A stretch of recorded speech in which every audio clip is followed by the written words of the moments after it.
Hey guys, welcome back to another tutorial video. So in today's video, I'll show you how to add insurance information in the MyChart app. So first, open MyChart and sign in to your account. Now go to your insurance or billing section. Depending on your healthcare organization's MyChart setup, you may see an option to add or update your insurance information.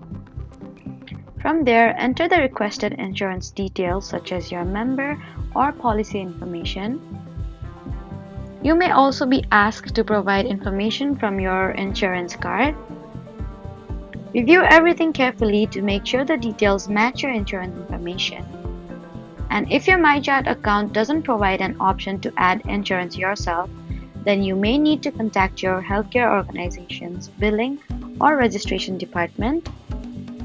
So that was how to add or update insurance information in MyChart. Please do not forget to like, comment, and subscribe for more helpful tutorials. Thank you for watching.